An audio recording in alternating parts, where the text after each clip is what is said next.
ఆనందం చీకటి తప్ప వెలుగులు ఎరుంగని దాన్ని. అదేవి నీవు మహారాజ పుత్రివి కాదు, బానిస. బానిస అట్లయిన నేడే నీ బానిసత్వమును తొలగించి నిన్ను మహారాణి చేసేదా? అసంభవం. అయిన నీ యజమాని ఎవరు? దేవయాని. దేవయాని? దేవయానికి నీవెట్లు బానిసమైతివి? ఆవేశ ఫలితమున దేవయానిని కూపములో తోసి దానికి ఆగ్రహించి తన తండ్రి శుక్రాచార్యునికి చెప్పి తను తన దాసిగా చేసుకుని ఆ దినము నుండి జీవచ్చమునై జీవించి చుట్టింది. అట్లయిన నేడే నీ బానిసత్వమును తొలగించి నేను మహారాణి చేశాను.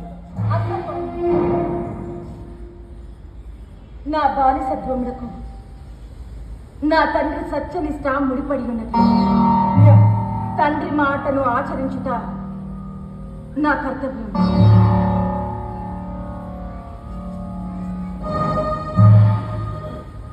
నేను నిన్ను ప్రేమించి తిని నీవు లేక నేను జీవింపగలనా?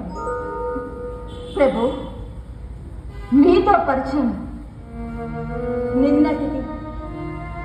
దాని వయస్సు 60 గడియలు మాత్రమే. కానీ నా తండ్రి, జన్మనిచ్చిన తండ్రి, జీవితమిచ్చిన తండ్రి,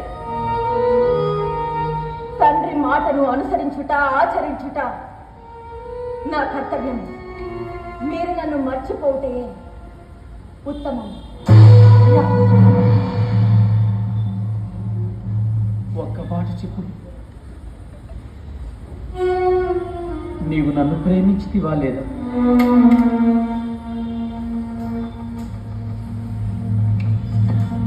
మనస్సుని చంపుకుంటుంది. ఏది? అది సత్యము పలకదు. ప్రియా, ప్రియా,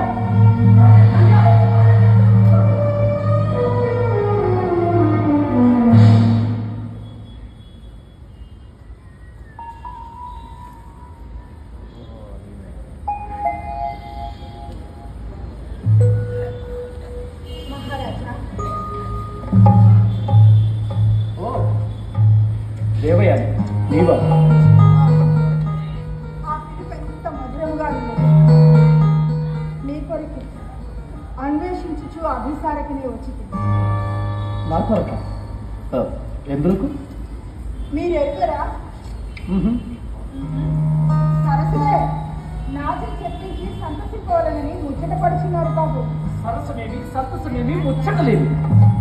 పరనాది దర్శన స్పర్శనములు మాకు పాపతుల్యము. అనినా నేను మీకు అన్నే కాటనా? కాక దేవేరివా ఏది? అవును, దేవేరి. అదెట్లు? బావి నుండి పైకి తీయినప్పుడు కరపీడనము గావించి పాణిగ్రహణము నొచ్చి నాచే సప్తపది నడిపింపలేదు. అది యాదృచ్ఛికము. నాకు మాత్రం యథార్థం. అది సహాయమే కానీ వివాహము కాదు. వివాహమని నా సహాయం. నేటి మొదలు జీవితాంతం నీకు సహాయుడని సహజ